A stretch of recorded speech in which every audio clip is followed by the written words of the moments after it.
44장. 낸시가 로저 메일리에게 한 약속을 이행할 시간이 도래한다. 하지만 실패한다.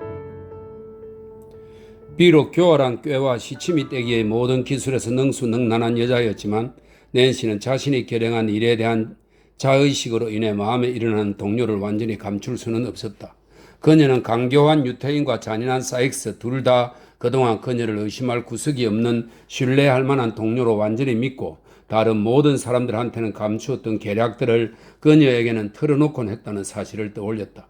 물론 그 계략들은 사악하고 그것을 꾸민 자들도 무모하기 거지없었으며 그녀를 조금씩 끌어들여 죄와 불행의 수렁에 점점 더 깊이 빠지게 한 페이긴에 대한 원한은 뼈에 사무치는 것이었다. 하지만 그래도 그녀는 심지어 페이긴에 대해서조차 마음이 약해지는 때가 이따금 있었으니 그녀의 폭로로 인해 그토록 오랫동안 피해왔던 가혹한 형벌의 소나기에 붙잡힘으로써 그가 결국 그녀 때문에 파멸을 맞이하게 된다는 점이 그런 운명을 맞아도 지극히 당연한 인간이지만 여전히 주저되었던 것이다. 그러나 이런 것들은 한 가지 목적의 마음을 확고히 고정하고 어떤 경우에도 흔들리지 않겠다고 단단히 결심했음에도 불구하고 옛 동료들이나 친밀한 관계들로부터 자신을 완전히 떼어내지 못했을 때 일어나는 심적 망설임에 불과했다. 오히려 사익스에 대한 걱정이야말로 그녀로 하여금 아직 시간이 있는 동안 돌아서게 할 수 있는 강력한 요인이었을 것이다. 하지만 그녀는 그들이 자신의 비밀을 엄중히 지켜야 한다는 조건을 내걸었고 그를 노출시킬 만한 단서를 아무것도 흘리지 않았으며 심지어 그를 위해 자신을 둘러싼 모든 죄악과 비참함으로부터 도망칠 수 있는 기회까지 거절했으니 그 이상 뭘 더 할 수 있겠는가. 그녀의 결심은 확고했다. 비록 모든 정신적 갈등이 이런 결론으로 귀결되었음에도 그것들은 여전히 그녀의 마음속에 자꾸만 떠올랐고 또 그 흔적을 남겼다. 그녀는 며칠도 안 되어서 창백하고 수척해졌다. 때때로 자기 앞에서 일어나는 일에 전혀 주의를 기울이지 않았으며 예전 같으면 제일 크게 떠들어대었을 대화에도 전혀 참여하지 않았다. 어떤 때는 재미있는 일도 없는데 웃어댔고 아무 이유 없이 또는 아무 의미 없이 소란을 피웠다. 또 어떤 때는 대개는 소란을 피운 지 한 시간도 한순간도 지나지 않아서였다. 어떤 때는 우울한 표정으로 말없이 앉아 두 손으로 얼굴을 받친 채 생각에 잠기곤 했는데 그녀가 이 상태에서 깨어나고자 안간힘을 쓰는 모습은 그녀가 불안한 상태이며 동료들이 의논 중인 문제들과 전혀 다른 동떨어진 문제들에 사로잡혀 있다는 것을 다른 징후들보다 훨씬 더 강력하게 드러내 주었다. 때는 일요일 밤이었고 가장 가까운 교회에서 시간을 알리는 종소리가 들렸다. 사익스와 유태인은 이야기를 나누다가 멈추고 귀를 기울였다. 낮은 의자에 웅크리고 앉아있던 여자도 고개를 쳐들고 귀를 기울였다. 11시였다. 자정 1시간 전이군. 사익스가 뒷문을 올리고 밖을 내다본 뒤 다시 자리로 돌아오며 말했다. 게다가 어둡고 음산한 날씨야. 작업하기 딱 좋은 밤인데 이거? 아, 페이긴이 대답했다. 참으로 아쉽네 빌. 이보게 당장 준비된 일거리가 하나도 없으니 말이야. 바른말 한번 했군. 사익스가 퉁명스럽게 대답했다. 정말 아쉽군. 나도 모처럼 일할 기분인데 말이야. 페이기는 한숨을 쉬며 낙심한 표정으로 고개를 저었다. 사정이 좋아지는 대로 낭비한 시간을 보충해야 해. 내가 아는 건 그것뿐이야. 사익스가 말했다. 그래 말 잘했네 이보게. 페이긴이 용기를 내어 사익스의 어깨를 두드려주고 대답했다. 자네가 그렇게 말하니 힘이 나는군. 뭐 힘이 난다고? 사익스가 소리쳤다. 그러시겠지. 하하하. 페이긴이 마치 그런 동이라도 위안이 되는 것처럼 웃었다. 오늘 밤 자네답게 구는구만 빌. 아주 자네다워. 말라빠진 그 늙은 발톱이 내 어깨에 닿으면 난 나답게 느껴지지 않으니 저리 치우라고. 빌이 유태인의 손을 뿌리치면서 말했다. 그게 자네를 초조하게 만드는가 보군 빌. 체포당하는 걸 떠올리게 하는가 보지? 페이긴이 기분 나빠하지 않기로 작정하고 말했다. 악마한테 붙잡히는 느낌이라고. 사익스가 대꾸했다. 당신 같은 얼굴을 한 사람은 절대 또 없을 거야. 당신 아버지가 아니라면 말이야. 그리고 아마 그는 지금쯤 희끗희끗한 붉은 수염을 지옥불에 그을리고 있겠지. 당신이 아비 따위도 없이 악마한테서 곧장 태어난 게 아니라면 말이야. 물론 당신이 그런 존재라 해도 난 조금도 놀라지 않겠지만 페이기는 이러한 찬사에 대해 아무런 대답도 하지 않고 그 대신 사익스의 옷소매를 잡아당기며 낸시를 가리켰다. 그녀는 두 사람의 대화가 진행되는 틈을 이용해 보닛을 쓰고 막방을 빠져나가려는 참이었다. 이 봐, 사익스가 소리쳤다. 낸시, 이 밤중에 어딜 가려고 하는 거야? 멀리 안 가. 무슨 그따위 답이 있어? 사익스가 대꾸했다. 어디 가는 거야? 말했잖아, 멀리 안 간다고. 나도 말했잖아, 어디 가냐고. 사익스가 쏘아붙였다. 내 말 안 들려? 어디 가는지 나도 몰라. 여자가 대답했다. 그렇다면 내가 알려주지. 사익스는 여자가 가고 싶은데 가는 걸 정말로 반대하는 마음이 있어서라기보다는 그냥 완고한 성질이 발동해서 말했다. 아무데도 못 가. 자리에 앉아. 나 몸이 좀 안 좋아. 전에 말했잖아. 여자가 대꾸했다. 바람 좀 쐬고 싶단 말이야. 창밖으로 머리를 내밀어. 사익스가 대답했다. 그걸로는 충분하지가 않단 말이야. 여자가 말했다. 거리로 나가서 쉐고 싶어. 그럼 바람 쐬지 마. 사익스가 대답했다. 그렇게 못 박으며 그는 자리에서 일어나 문을 잠그고 열쇠를 뽑았다. 그러고 그녀의 머리에서 보닛을 낚아채어 낡은 옷장위로 던져버렸다. 자, 강도는 말했다. 이제 그 자리에 조용히 죽치고 있어. 알았어? 보닛이 없다고 못 나가는 그런 문제가 아니야. 여자가 아주 창백해지면서 말했다. 왜 그러는 거야, 빌? 나한테 지금 무슨 짓을 하는지 알기나 하는 거야? 뭐, 무슨 짓? 아니, 이런. 사익스가 페이긴을 돌아보며 소리쳤다. 전현이 제정신이 아니야, 안 그렇소? 그렇지 않고서야 나한테 감히 이런 식으로 말할 리 없어. 내가 정말로 미쳐 날뛰게 만들지 마. 여자가 뭔가 격렬하게 터져 나오려는 것을 강제로 억누르는 듯 두 손을 가슴에 대고 중얼거렸다. 날 좀 가게 해줘. 당장 즉시. 안 돼. 날 보내라고 말해줘요, 페이긴. 그러는 게 좋을 거예요? 그게 그에게 좋을 거라고요. 내 말 안 들려요? 낸시는 발로 바닥을 쾅쾅 구르며 소리쳤다. 너의 말이 안 들리냐고? 사익스가 대받아 말하며 의자에서 돌아앉아 그녀를 마주 보았다. 오냐, 잘 들린다. 그래, 30초만 더 짓겨려봐라. 개가 너의 목을 물어뜯어 그놈의 깨끗거리는 목소리를 찢어 밝히게 만들 테니 대체 뭐에 씌운 거야? 이 망할려나 뭐야? 날 가게 해줘. 여자가 아주 진지하게 말했다. 그러더니 문 앞 바닥에 주저앉으며 말했다. 빌, 날 가게 해줘. 당신은 지금 무슨 짓을 하고 있는지 몰라. 정말 몰라. 단 1시간 동안만이라도 보내줘, 제발. 인연이 완전히 미쳐서 헛소리를 하는 게 아니라면. 사익스가 그녀의 팔을 거칠게 잡으며 소리쳤다. 내 팔다리를 하나씩 다 잘라내도 좋아. 일어나. 날 보내줄 때까진 못 일어나. 날 보내줄 때까진. 절대로 못 일어나. 여자가 악성에 말했다. 사익스는 1분쯤 기회를 살피며 지켜보다가 갑자기 그녀의 두 손을 붙잡아 결박하고는 몸부림치며 저항하는 그녀를 끌고 옆에 있는 작은 방으로 갔다. 거기서 자기는 긴 의자에 앉고 그녀는 작은 의자에 주저앉힌 다음 힘으로 눌러 꼼짝 못하게 했다. 그녀는 12시를 알리는 종이 울릴 때까지 몸부림치고 애원하기를 번갈아 계속했는데 12시가 넘자 지쳐서 완전히 기진맥진했는지 더 이상 고집을 피우지 않았다. 사익스는 많은 욕을 섞어가며 그날 밤 나가려는 수작을 더 이상 부리지 말라고 경고한 후 그녀를 혼자 천천히 쉬도록 내버려 두고 페이긴한테 돌아갔다. 휴, 집털이 강도는 얼굴에서 땀을 닦아내며 말했다. 정말 지독하게 이상한 계집이라니까? 정말 그런 것 같네, 빌. 페이긴이 생각에 잠기며 대답했다. 정말 그런 것 같아. 전현이 무엇 때문에 오늘 밤 갑자기 나가고 싶어 했다고 생각하시오? 사익스가 물었다. 자, 당신은 나보다 쟤를 더 잘 알지 않소? 왜 그런 것 같소? 고집, 여자의 고집 때문인 것 같네, 이보게. 글쎄, 나도 그런 것 같소. 사익스가 으르렁대듯이 말했다. 쟤를 길들여 놓았다고 생각했는데 예전과 하나도 안 달라졌단 말이야? 오히려 더 나빠졌어. 페이긴이 생각에 잠겨 말했다. 이렇게 사소한 일로 쟤가 저러는 건 처음 보네. 나도 그렇소. 사익스가 말했다. 내 생각엔 제 피 속에 아직 염증기가 남아있는 것 같소. 그게 빠져나가야 하는데 안 그런 거야? 그렇지 않소? 충분히 그럴 수 있지. 또다시 저렇게 난리를 피우면 귀찮게 의사를 부를 것 없이 내가 직접 피를 좀 뽑아줘야겠어. 사익스가 말했다. 페이기는 이 치료 방법에 깊이 찬성한다는 표시로 고개를 끄덕거렸다. 그녀는 내가 쓰러져 누워있을 때 낮이고 밤이고 줄곧 곁을 지키며 간호를 해주었소. 그야말로 음흉한 늑대 같은 당신은 얼씬도 안 하는 동안 말이야. 사익스가 말했다. 게다가 우린 그동안 내내 아주 궁핍했어. 내 생각에 쟤는 저렇게 많이 시달리며 고생했을 거요. 더구나 너무 오랫동안 여기 갇혀 있었던 탓에 답답하니 짜증도 났을 거고 안 그랬소? 바로 그거네, 이보게.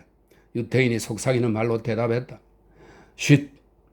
그가 이렇게 말하는 순간 여자가 나타나 아까 있던 자리에 다시 가서 앉았다. 눈은 부어오르고 충혈되어 있었다. 그녀는 앞뒤로 몸을 흔들어대다가 고개를 뒤로 젖히더니 조금 후에 웃음을 터뜨렸다.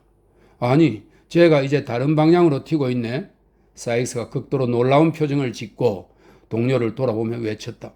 페이기는 그 순간만큼은 신경 쓰지 말고 가만히 있으라고 고개짓을 했다. 몇 분이 지나자 여자는 평소의 태도로 돌아갔다. 페이기는 여자가 다시 발작을 일으킬 염려는 없다고 사익스한테 속삭이고는 모자를 집어들고 작별 인사를 했다. 방문 앞에 이르렀을 때 그는 걸음을 멈추더니 주위를 둘러보면서 어두운 계단을 내려가는 동안 누구 불 좀 비춰줄 사람 없냐고 물었다. 가서 영감 불 좀 비춰줘. 사익스가 파이프에 담배를 채우며 말했다. 영감이 혼자 목을 부르뜨려서 구경꾼들을 실망시키면 애석한 일일 테니까 말이야. 가서 불 좀 비춰줘. 낸시는 촛불을 들고 아래층까지 노인을 따라갔다. 그들이 복도에 이르렀을 때 그가 손가락을 입술에 대더니 여자에게 바짝 다가서며 속삭이는 목소리로 말했다. 뭐니 낸시, 응? 무슨 말을 하는 거예요? 여자가 똑같이 속삭이는 어조로 대답했다. 이 모든 것의 이유 말이다. 페이긴이 대답했다. 만약에 저 친구가 말이다. 그는 말라빠진 집게 손가락으로 계단 위쪽을 가리켰다. 너한테 너무 심하게 군다면 왜 있잖니? 내가 뭘요? 백인이 그녀의 귀에 그걸 닿을 만큼 입을 바짝 대고 두 눈으로 그녀의 눈을 들여다보며 말하다가 멈추었을 때 여자가 말했다. 지금은 신경 쓸 거 없다. 나중에 다시 얘기하기로 하자. 난 너의 확실한 친구야, 낸시. 아주 충직한 친구지. 나한텐 조용하고 은밀한 수단이 늘 준비되어 있어. 만약 너가 늘 개처럼 대하는 개처럼이라 아니지. 개보다도 못하겠지. 왜냐하면 그놈은 이따금 자기 개의 비위는 맞춰주니까 말이야. 그런 놈들한테 복수를 하고 싶다면 나한테 오너라. 정말이지 나한테 오거라. 그놈은 떠내기로 만난 잡놈이지만 난 오래전부터 아는 사이자니 낸시야. 난 당신을 잘 알죠.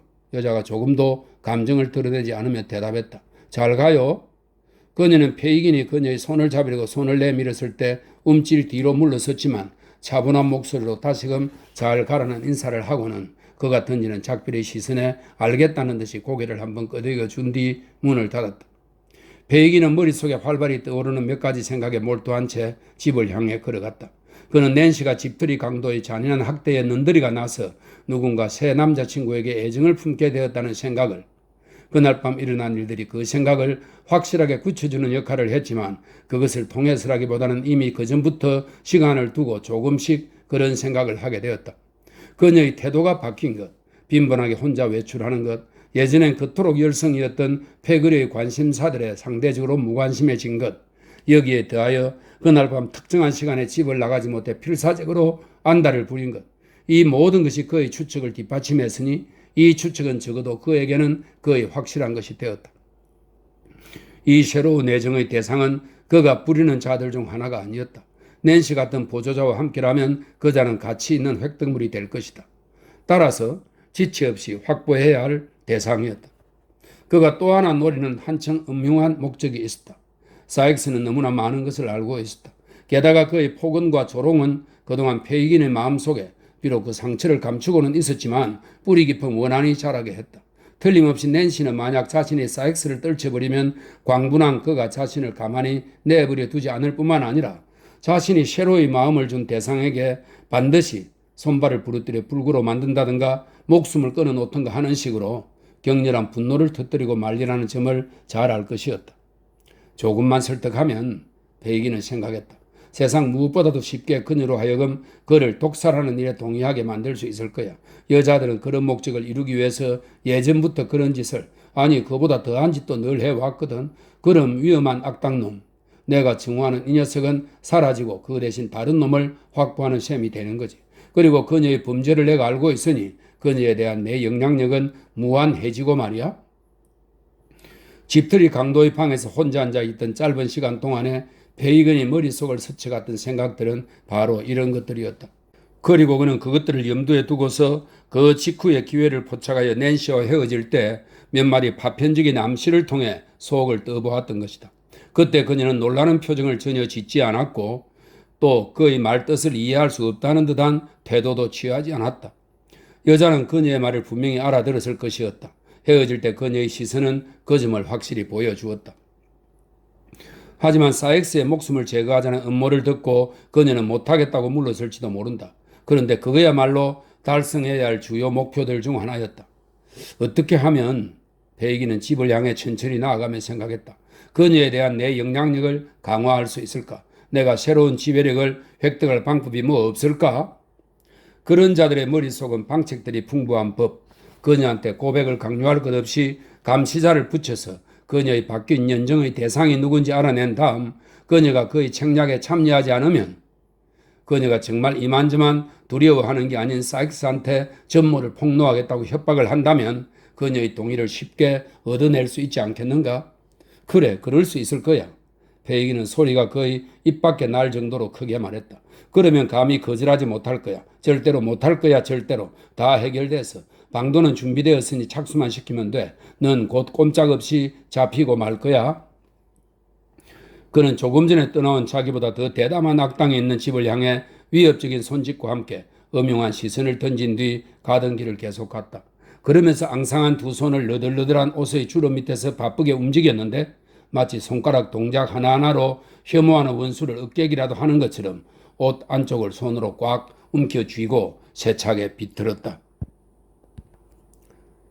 45장 노어 클레이프월은 페이긴에게서 비밀 임무를 부여받는다. 다음 날 아침 유태인 영감은 일찌감치 일어나서 자신의 새 동료가 나타나기를 초조하게 기다렸다. 새 동료는 끝없이 계속될 것처럼 오랫동안 꿈을 댄 뒤에야 마침내 모습을 드러냈는데 곧장 아침 식탁에 달려들어 개걸스럽게 먹어대기 시작했다. 볼트, 페이긴이 의자를 당겨 맞은편 앉으며 말했다. 네, 저 여기 있어요. 노우가 대답했다. 무슨 일이에요? 식사를 다 마칠 때까지는 내게 뭘 해달라는 부탁 같은 걸 하지 말아요. 이곳의 큰 문제는 바로 그거라니까. 밥 먹을 시간을 충분히 주는 법이 결코 없단 말이야. 먹으면서 이야기는 할 수 있잖아, 안 그래? 베이긴이 친애하는 젊은 친구의 탐욕스러움을 마음속 저 밑바닥으로 저주하며 말했다. 아, 그럼요. 이야기는 할 수 있지요. 이야기할 때 난 더 잘 먹거든요.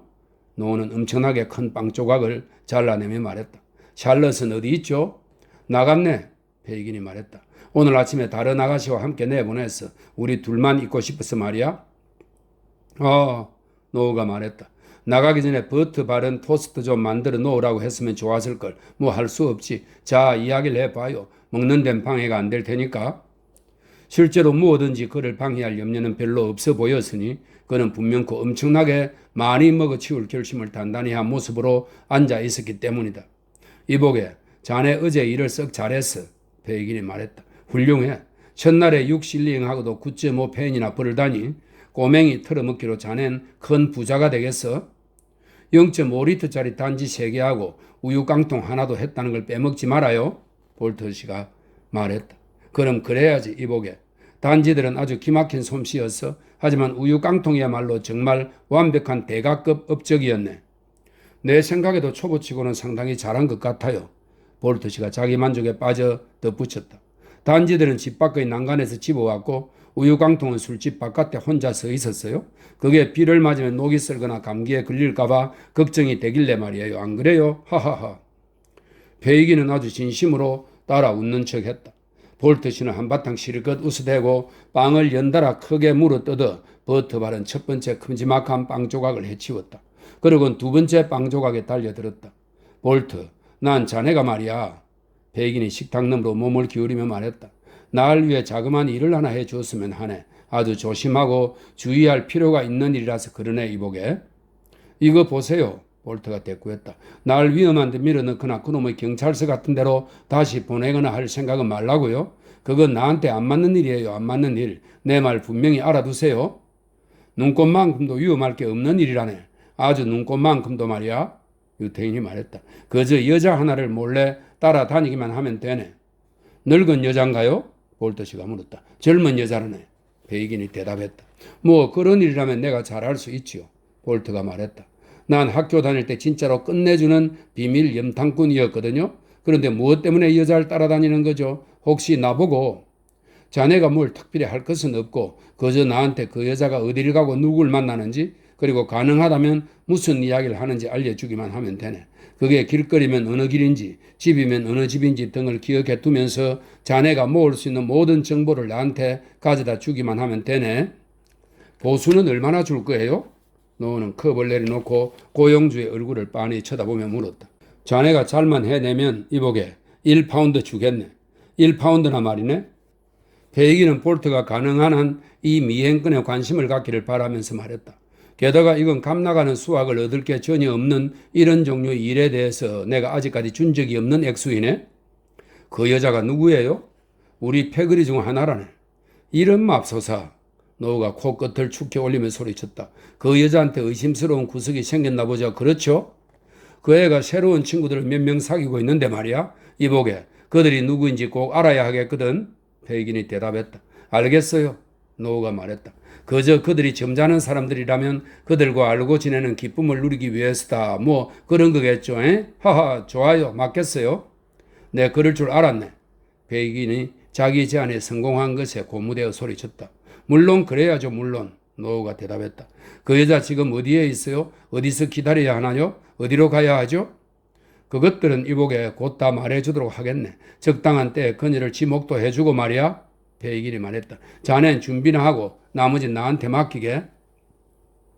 그날 밤과 다음날 밤 그리고 다시 그 다음날 밤 염탐꾼 노우는 구두를 신고 마차꾼의 복장을 갖추고 앉아 베이긴의 말이 떨어지는 즉시 출동할 준비를 하고 있었다. 6날 밤이 길고 지루한 6날 동안의 밤이 그냥 지나갔다. 매일 밤 베이긴은 실망한 얼굴로 집에 돌아와 아직 때가 안 되었다는 이야기만 짧게 전했다. 7째 날 밤 그는 큰 기쁨을 감추지 못하는 표정으로 다른 날보다 일찍 돌아왔다. 일요일이었다. 오늘 밤은 그 애가 틀림없이 밖에 나갈 거야. 베이긴이 말했다. 그것도 우리가 생각하는 바로 그 용건으로 말이야. 왜냐하면 그 애는 하루 종일 혼자 있었고 걔가 무서워하는 사내는 새벽까지 안 돌아올 거거든. 날 따라오너라 빨리. 노우는 아무 말도 없이 벌떡 일어났다. 유태인이 어찌나 강렬한 흥분 상태에 빠졌던지 그도 영향을 받아 함께 흥분했던 것이다. 그들은 은밀히 집을 빠져나와 미로 같은 거리를 이리저리 서둘러 지나 마침내 어느 주막 앞에 도착했다. 노우는 자기가 런던에 도착하던 날 밤 묵었던 바로 그 주막이라는 것을 알아차렸다. 11시가 지났고 주막 문은 닫혀 있었다. 베이긴이 낮게 휘파람을 한번 불자 경첩 위로 문이 살그머니 돌며 열렸다. 두 사람은 소리 없이 들어갔고 그들 뒤로 문이 닫혔다. 베이긴과 문을 열어준 젊은 유태인은 속삭이는 말조차 삼간째 몸짓으로만 대화를 나누더니 노우에게 유리창을 가리켜 보이며 그쪽으로 올라가서 옆방에 있는 사람을 살펴보라고 신호했다. 저게 그 여잔가요? 노우가 그의 숨소리보다 작은 소리로 물었다. 베이긴은 그렇다고 고개를 끄덕였다. 얼굴이 잘 안 보여요. 노우가 속삭였다. 고개를 수그린 데다가 촛불이 등 뒤에 있단 말이에요. 잠시 그대로 있거라. 베이긴이 속삭였다. 그가 바니에게 손짓하자 젊은 유대인은 물러갔다. 다음 순간 바니는 옆방에 나타났다. 그는 심지를 잘라내는 척하면서 촛불을 적당한 자리에 옮겨 놓았다. 그리고 여자에게 말을 걸어 얼굴을 들게 했다. 이제 잘 보여요. 염탐꾼이 소리쳤다. 확실히 알아보겠니? 1000명 가운데 섞여 있어도 문제 없어요. 옆방 문이 열리고 여자가 나오자 노우는 황급히 유리창 앞에서 내려왔다. 베이기는 그를 커튼이 쳐진 작은 칸막이 뒤로 끌고 갔다. 그들이 숨을 죽이고 있을 때 여자가 그들이 숨은 곳으로부터 1미터도 안 되는 지점을 지나 그들이 들어왔던 문으로 나갔다. 잠깐만. 문을 잡고 있던 젊은 유태인이 소리쳤다. 이제 됐어. 노우는 베이긴과 눈짓을 주고받고 손살같이 달려나갔다. 왼쪽으로. 바니가 속삭였다. 왼쪽으로 가. 그리고 길 건너편에서 쫓아가. 노우는 그렇게 했다. 가로등 불빛 속에 벌써 상당히 떨어져 저 앞에서 총총히 사라져가는 여자의 모습이 보였다. 그는 신중을 기하며 최대한 가까이 따라잡은 뒤에 그녀의 행동을 좀 더 잘 살필 수 있도록 길 반대편으로 건너갔다. 그녀는 초조하게 두세 번 주위를 둘러보았고 한 번은 뒤를 바짝 따라오는 남자 둘을 먼저 보내기 위해 걸음을 멈추기도 했다. 앞으로 나아가면서 점점 용기가 생겼는지 좀 더 안정되고 확실한 걸음걸이로 걷는 것 같았다. 염탐꾼은 그녀에게서 눈을 떼지 않은 채 일정한 거리를 유지하면서 계속 뒤따라갔다. 46장 약속을 지키다. 교회 시계탑이 11시 45분을 알리는 종을 울렸을 때 두 사람의 형체가 런던교 위에 나타났다. 바르고 날쌘 걸음으로 나오는 한 사람은 여자의 모습이었는데 마치 누군가 만나기로 약속한 사람을 찾는 것처럼 열심히 주위를 두리번거렸다. 또 다른 사람은 사내의 형상으로 최대한 어두운 그늘을 찾아 몸을 숨긴 채 살금살금 따라오고 있었다. 그는 좀 떨어진 거리에서 그녀가 걷는 속도를 맞추어 걸으며 그녀가 멈추면 멈추고 그녀가 다시 움직이면 살그머니 따라 움직였는데 미행에 그렇게 열중한 가운데서도 절대로 그녀보다 빨리 걷는 일이 없도록 했다. 이렇게 두 사람이 미들섹스에서 서리 쪽으로 다리를 건넜을 때 여자가 간절한 시선으로 행인들을 살펴보다가 실망한 듯이 돌아섰다. 그 움직임은 갑작스러운 것이었지만 그녀를 감시하던 사내는 이 때문에 놀라거나 당황하지 않았다. 그는 교각 위에 움푹 들어간 곳들 중 하나로 슬쩍 피신해 들어가 난간너머로 상체를 구부려 몸을 더욱 잘 숨긴 다음 그녀가 반대편 인도로 지나가기를 기다렸다. 그녀가 아까와 같은 거리만큼 앞섰을 즈음 그는 조용히 미끄러져 나와 다시 뒤를 따라갔다. 다리의 중간점에서 그녀는 멈추어 섰다. 사내 역시 멈추어 섰다. 아주 어두운 밤이었다. 날씨가 고약한 날이었으므로 그런 시각에 그런 곳을 돌아다니는 사람은 거의 없었다. 어쩌다 있더라도 아주 빠르게 서둘러 지나갔으므로 그 사람이 여자나 그 감시자를 눈여겨보았을 가능성은 물론이고 두 사람이 그의 눈에 띄었을 가능성조차 거의 없었다. 두 사람은 또한 런던의 빈민계층 사람들이 귀찮게 달라붙어 구걸할 만한 그런 차림새도 아니었다. 머리라도 눕히려고 차가운 구름다리 밑이나 문짝 없는 오두막 같은 데를 찾아가 그날 밤 우연히 다리 위를 지나던 그들은 지나가는 누구한테도 말을 걸지 않고 또 말을 걸어오는 사람 하나 없이 그저 조용히 그곳에 서 있을 뿐이었다. 강 위에는 엷은 안개가 드리워져 있었다. 이로 인해 여기저기 선착장 근처에 정박한 작은 배들 위에서 타오르는 모닥불의 빨간 화염이 더욱 선명하게 보였고 강둑 위의 어두컴컴한 그물들은 더욱 어둡고 흐릿하게 보였다.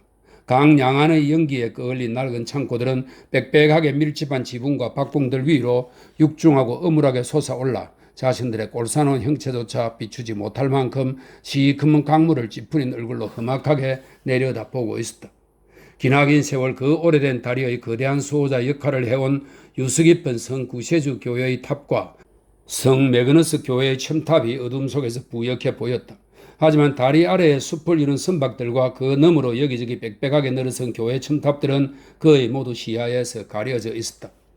여자가 안절부절 못하면 다리 이쪽에서 저쪽까지 숨어있는 감시자가 면밀히 관찰하는 가운데 몇 차례 왔다 갔다 했을 때 성 바오르 교회의 육중한 종소리가 또다시 하루가 흘러갔음을 알렸다. 혼잡한 대도시에 자정이 찾아온 것이다. 궁궐, 저급한 지하술집, 감옥, 정신병원, 출산과 임종의 방들, 건강과 질병의 방들, 뻣뻣한 시체의 얼굴과 고요히 잠든 어린아이 얼굴, 이 모든 것 위에 자정이 찾아든 것이다. 자정이 지난 지 2분도 채 못 되었을 때였다. 다리에서 얼마 떨어지지 않은 곳에서 한 젊은 숙녀가 백발이 희끗한 신사를 대동하고 전세 마차에서 내려 마차를 돌려보내고는 다리를 향해 곧장 걸어왔다. 그들이 다리의 인도 위로 올라서자 여자는 깜짝 놀라는 듯 하더니 곧 그들을 향해 다가갔다. 숙녀와 노 신사는 주위를 둘러보며 앞으로 걸어왔다. 그들은 무언가 아주 미미한 기대, 그것도 실현될 가능성이 거의 없는 일에 대한 희미한 기대를 지닌 사람들이 태도로 다가왔는데 새로운 동행자가 그들 앞에 갑자기 나타난 것은 바로 그때였다. 그들은 깜짝 놀라 소리를 지르며 멈춰섰지만 이내 소리를 억눌렀다. 왜냐하면 정확히 바로 그 순간 시골 사람 옷차림을 한 남자가 바짝 그들과 실제로 스치며 부딪힐 정도였다. 그렇게 바짝 다가왔기 때문이다. 여기서는 안 돼요. 낸시가 황급히 말했다. 여기서는 당신들과 이야기하는 게 두려워요. 저기 큰 길에서 벗어난 곳으로 저 청계 밑으로 가요. 이렇게 말하면서 그녀는 그들과 함께 가고 싶은 방향을 손으로 가리켰는데 그때 시골 사람이 뒤돌아보며 도대체 무엇 때문에 인도를 전부 차지하고 있는 거냐고 거칠게 항의하고는 지나가 버렸다. 여자가 가르친 청계는 서리 쪽 강둑에 있는 것으로 다리 끝의 성 구세주 교회가 있는 쪽이었으며 강에서 올라오는 나루트 역할을 하는 계단이었다. 시골 사람 모습을 한 사내는 눈에 띄지 않게 그리로 급히 가더니 그곳을 한순간 살펴본 다음 아래로 내려가기 시작했다. 이 계단은 다리의 일부였고 3개의 청계참으로 이루어져 있었다. 두 번째 청계참 바로 밑에서 왼쪽 돌벽은 아래쪽으로 내려가며 템스강을 향하는 장식용 벽 기둥을 형성하며 끝난다. 벽이 끝나는 지점의 아래쪽 청계들은 옆으로 넓어지는데 그래서 누구든지 벽의 모서리만 돌아서면 한 계단이라도 그 위쪽에 있는 사람들은 그를 절대로 볼 수 없다. 시골 사람은 이 지점에 이르러 주위를 급히 둘러보았다. 그리고 이보다 더 숨기 좋은 곳이 없는 데다가 썰물 따라 공간이 많았으므로 그는 장식벽 기둥을 등지고 옆으로 슬쩍 미끄러져 들어가 가만히 기다렸다. 그는 그들이 그 이상 아래로 내려오지 않을 거라고, 설령 그들의 이야기를 엿듣지 못하더라도 최소한 안전하게 다시 뒤따라갈 수는 있을 거라고 깊이 확신했다. 이 구석진 장소에서 시간이 얼마나 느릿느릿 기어갔던지, 그리고 그가 기대했던 것과는 너무나 다른 이 미래의 동기를 간파해내고 싶은 열망이 얼마나 앞섰던지, 염탐꾼은 2번 넘게 일이 숲으로 돌아갔다고 단정하며 그들이 훨씬 위쪽에 멈춰섰거나 아니면 어딘가 전혀 다른 장소로 가서 그들만의 비밀스러운 대화를 나누고 있다고 믿었다. 그가 위쪽 길가로 다시 올라가기 위해 은신처에서 막 나오려는데 바로 그 순간 발자국 소리가 들리더니 뒤이어 귀가 닿을 만큼 가까운 곳에서 목소리가 들려왔다. 그는 몸을 똑바로 펴고 벽에 바짝 붙었다. 그리고 숨을 거의 멈춘 채 주의 깊게 귀를 기울여 들었다. 이 정도면 충분히 내려왔어. 신사의 것임에 틀림없는 목소리가 말했다. 난 이 아가씨가 더 이상 내려가는 걸 허락할 수 없어. 다른 사람들이라면 당신을 불신하는 마음이 너무 커서 이만큼도 따라오지 않았을 거요. 하지만 당신도 보다시피 난 기꺼이 당신의 비위를 맞춰주고자 하오. 내 비위를 맞춰준다고요? 신사를 따라오게 한 여자가 소리쳐 말했다. 나리는 정말로 사리가 깊으시군요. 내 비위를 맞춰주고자 하다니. 그런데 뭐 이건 중요한 게 아니지. 자, 보시오. 신사가 좀 더 친절한 어조로 말했다. 무엇 때문에, 무슨 목적으로 당신은 우리를 이 이상한 곳으로 데려온 거죠? 왜? 무엇 때문에 불빛이 비치고 사람들이 오가는 저 위에서 이야기를 나누지 못하게 하고 이 어둡고 음산한 구석으로 우리를 데리고 온 거냐 이 말이요? 아까 말했잖아요. 낸시가 대답했다. 거기서는 당신들과 이야기하는 게 두렵다고요. 왜 그런지는 모르겠지만 여자가 부르르 몸서리를 치며 말했다. 저는 오늘 밤 두려움과 공포가 너무나 심해 서 있지도 못할 지경이에요. 뭐가 두려운 것이요? 신사가 그녀를 동정하는 듯한 표정으로 물었다. 저도 잘 몰라요. 여자가 대답했다. 저도 알았으면 좋겠어요. 죽음에 대한 끔찍한 생각들, 피 묻은 수위들, 불이 붙은 것처럼 내 몸을 타들어가게 만드는 두려움, 이런 것들이 온종일 날 사로잡고 있었어요. 밤에 시간을 보내려고 책을 읽는데 그런 것들이 활자가 되어 나타났어요. 상상이요. 신사가 그녀를 달래며 말했다. 상상이 아니에요. 여자가 쉰 목소리로 대답했다. 맹세하지만 관이라는 단어가 책의 몇 쪽마다 커다랗게 검은 글씨로 쓰여 있었어요. 정말이에요. 게다가 오늘 밤 거리에서 내 옆으로 관이 하나 지나가기도 했어요. 그야 전혀 특별할 게 없는 일이요? 신사가 말했다. 나도 자주 지나친다오? 그건 진짜 관들이었겠지요. 여자가 대꾸했다. 이건 그런 게 아니었어요. 그녀의 태도에 너무나도 심상치 않은 무언가가 깃들어 있어 숨어있는 연탄꾼은 그녀가 하는 말을 들으면서 살이 오그라들고 피가 얼어붙는 느낌이었다. 그는 젊은 숙녀가 상냥한 목소리로 그녀를 진정시키면서 그런 무서운 공상의 제물이 되지 않도록 마음을 단단히 먹으라고 간청하는 것을 들었을 때보다 더 큰 안도감을 느낀 적이 결코 없었다. 그녀한테 친절하게 말해주세요. 젊은 숙녀가 자신의 동행자에게 말했다. 불쌍한 사람, 그녀한테는 그게 필요한 것 같아요. 당신네들의 그 신앙심 깊은 거만한 사람들은 오늘 밤 내 모습을 보면 고개를 빳빳이 쳐들고 지옥불과 천불에 대해 설교를 늘어놓겠지요. 여자가 소리쳤다. 아, 다정한 아가씨, 하나님의 백성이라고 자처하는 사람들이 왜 당신처럼 우리 불쌍한 존재들을 너그럽고 친절하게 대하지 않는 거지요? 젊고 아름답고 또 그들이 잃어버린 모든 것을 가진 당신이야말로 겉으로 겸손할 필요 없이 오히려 약간 거만하게 굴어도 될 사람 이것만 말이에요. 아, 신사가 말했다. 터키인도 기도할 때는 세수를 깨끗이 한 다음 얼굴을 동쪽으로 돌린다고 하오. 이 터키는 이슬람 교도를 지칭하는 말이라고 합니다. 그런데 이 고결하다는 작자들은 세상을 비난하는 손으로 미소가 다 지워질 만큼 박박 얼굴을 문질러 씻은 후에 역시 어김없이 천국의 가장 어두운 쪽을 향해 그 얼굴을 돌린다오. 이슬람 교도와 바리새인 가운데 나보고 택하라면 전자를 권하겠소. 신사의 이 말은 젊은 숙녀한테 하는 것처럼 보였는데 아마 낸시한테 마음을 가다듬을 시간을 줄이는 목적이기도 한성 싶었다. 신사는 곧바로 이어서 낸시에게 말을 걸었다. 당신은 지난주 일요일 밤에는 여기 나오지 않았어. 그가 말했다. 올 수가 없었어요. 낸시가 대답했다. 강제로 붙잡혀 있었어요. 누구한테 말이요? 빌한테요. 지난번 이 아가씨한테 말한 사람 말이에요. 오늘 밤 우리를 이리로 오게 한 그 문제로 다른 사람과 연락하고 있다는 의심을 받은 건 아니겠죠? 노신사가 걱정스럽게 물었다. 아니에요. 여자가 고개를 가로저으며 대답했다. 그에게 이유를 말하지 않고 나 혼자 밖에 나오기는 굉장히 어려워요. 지난번에도 나오기 전에 앞편을 타서 마시게 하지 않았다면 아가씨를 만날 수 없었을 거예요. 당신이 돌아가기 전에 그가 깨었던가요? 신사가 물었다. 아니요. 그리고 그이건 다른 누구건 날 의심하는 사람은 아무도 없어요. 좋아요. 신사가 말했다. 자, 그럼 내 말을 잘 들으시오. 어서 하세요. 그가 잠시 말을 멈추자 여자가 대답했다. 이 젊은 숙녀가 당신이 약 2주 전에 해준 이야기를 나한테 그리고 확실히 신뢰할 만한 다른 몇몇 친구들한테 전했어. 신사가 말을 시작했다. 솔직히 고백하건대 난 처음엔 당신을 액면 그대로 믿어도 되는지 의심했어. 하지만 지금은 그래도 된다고 굳게 믿어. 그래요. 절 믿어도 돼요. 여자가 진지하게 말했다. 다시 말하건대 난 그렇다고 굳게 믿고 있어.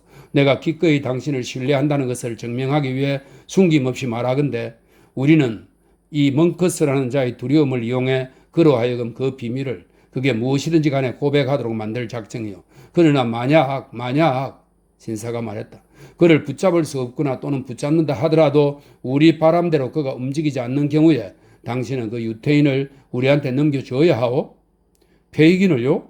여자가 움찔 물러서며 소리쳤다. 그 자는 당신이 넘겨줘야만 하오. 신사가 말했다. 그건 못해요. 절대로 못해요. 여자가 대답했다.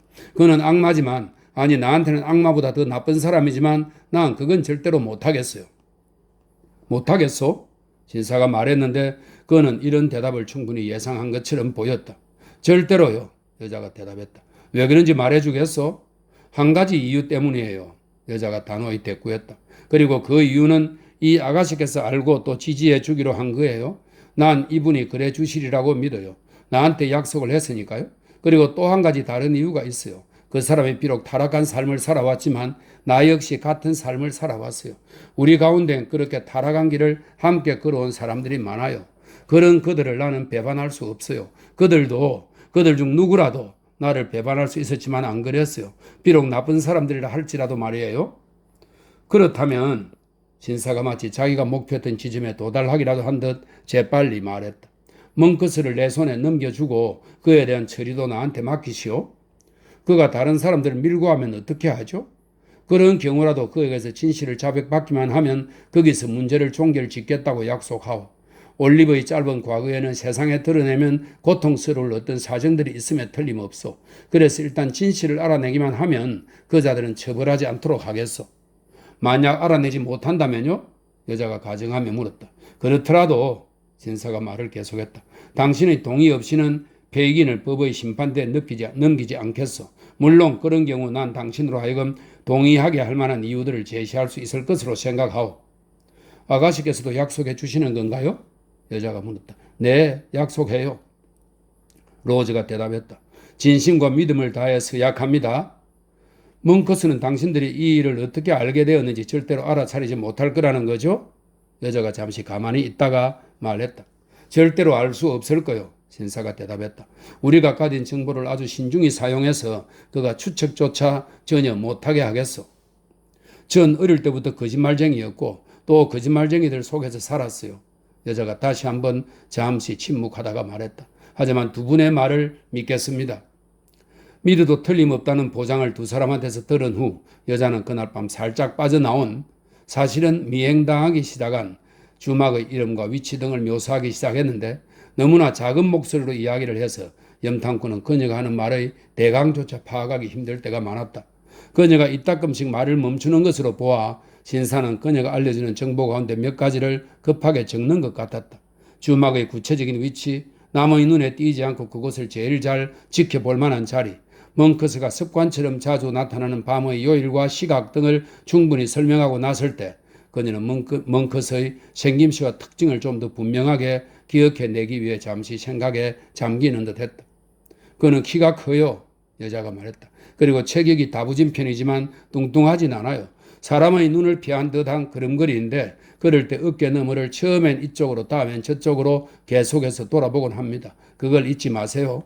왜냐하면 그의 두 눈은 어떤 사람들보다도 훨씬 더 얼굴 안쪽으로 푹 꺼져 들어가 있어서 이것 하나만으로도 그를 알아볼 정도니까요. 얼굴이 검은 편이고 머리카락과 눈도 마찬가지예요. 나이가 26이나 8 정도밖에 안 되었을 테지만 초췌하고 말라 비틀어진 얼굴이에요. 입술은 자주 이빨 자국으로 흉하게 얼룩지고 일그러져 있어요. 왜냐하면 지독한 발작을 일으키곤 하거든요. 어떤 때는 자기 두 손을 물어뜯어 온통 상처 투성이로 만들기까지 한답니다. 아니 왜 그렇게 놀라시는 거죠? 여자가 갑자기 말을 멈추며 물었다. 신사는 자기가 그랬는지 잘 모르겠다고 서둘러 대답하고는 이야기를 계속하라고 청했다. 방금 알려드린 내용 중 어떤 것들은 아까 말한 그 술집에 있는 사람들한테서 알아낸 거예요? 여자가 말했다.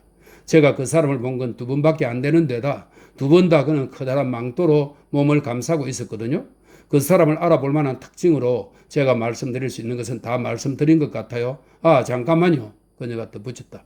목에 그가 얼굴을 돌릴 때 목수건 밑으로 그 일부가 보일 만큼 목의 아주 위쪽에 커다란 붉은 흉터가 물이나 불에 된 화상 자국 같은 게 있지 않소? 신사가 소리쳤다. 아니 어떻게?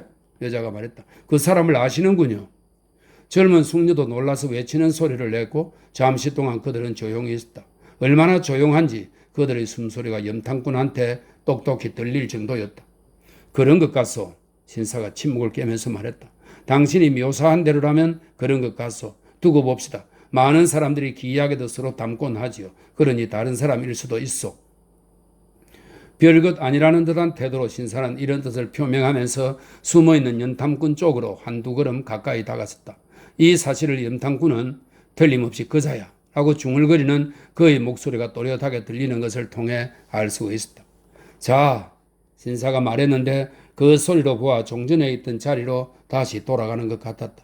아가씨, 당신은 우리에게 지극히 귀중한 도움을 주었소. 난 당신 처지가 이것으로 인해 좀 더 좋아지기를 바라오. 내가 도울 만한 게 뭐 없겠소? 아무것도 없습니다. 낸시가 대답했다. 그렇게 고집 피우며 거절만 하지 말아요. 신사가 훨씬 더 완고하고 무정한 마음이라도 감동시킬 만한 깊은 친절함이 깃든 목소리로 대답했다. 한번 생각해 보시오. 말해봐요.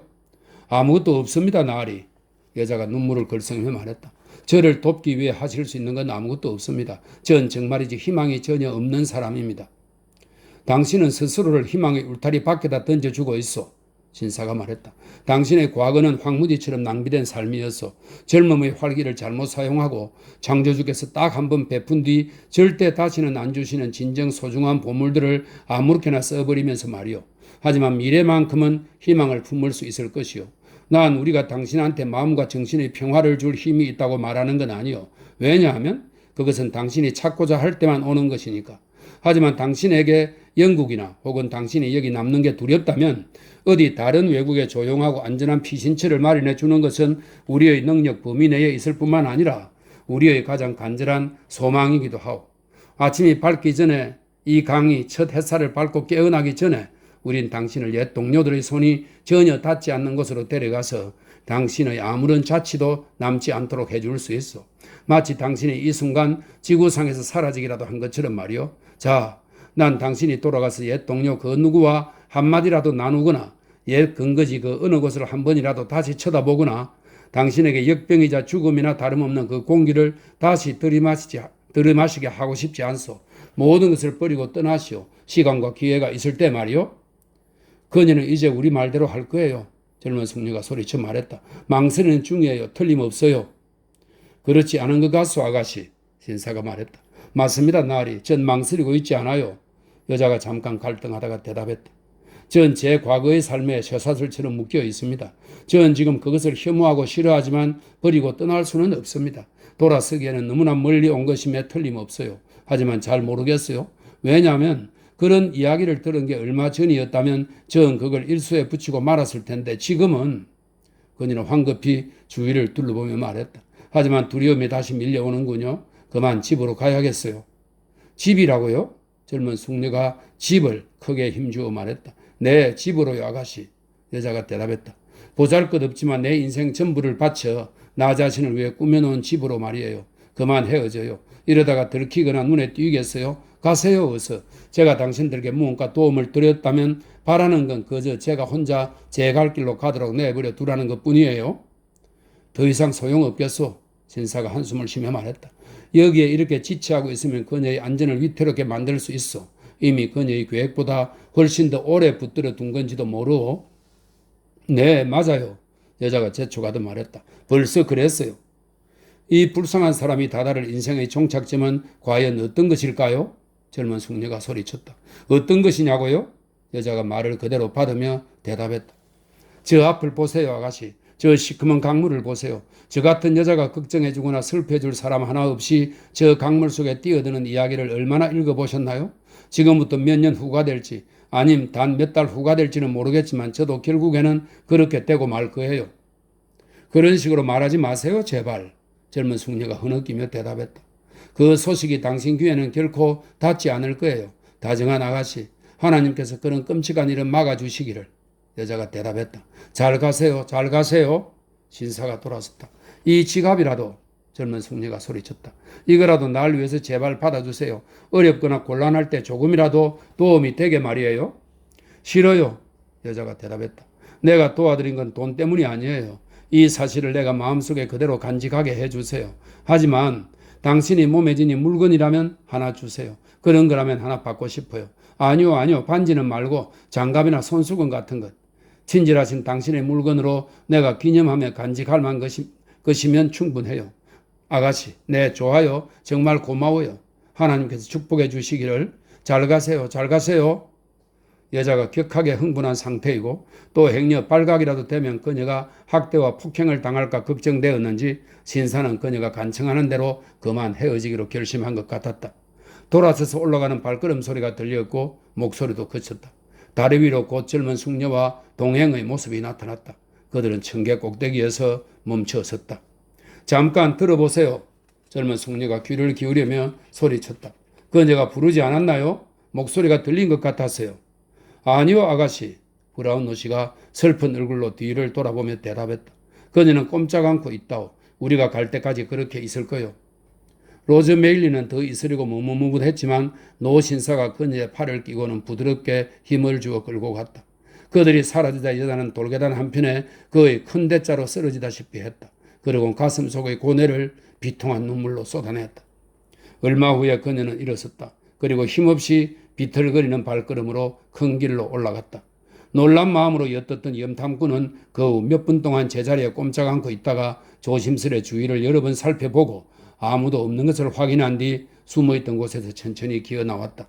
그러곤 아까 내려올 때와 같은 방식으로 벽의 그늘 속에 몸을 숨긴 채 살그머니 위로 올라갔다. 청계 꼭대기에 이르렀을 때에도 노 클레이폴은 2번 넘게 둘러보며 아무도 보는 사람이 없다는 것을 확인한 후 최대한의 속도로 그곳을 빠져나와 2다리가 낼 수 있는 가장 빠른 속도로 유태인의 집을 향해 달려갔다.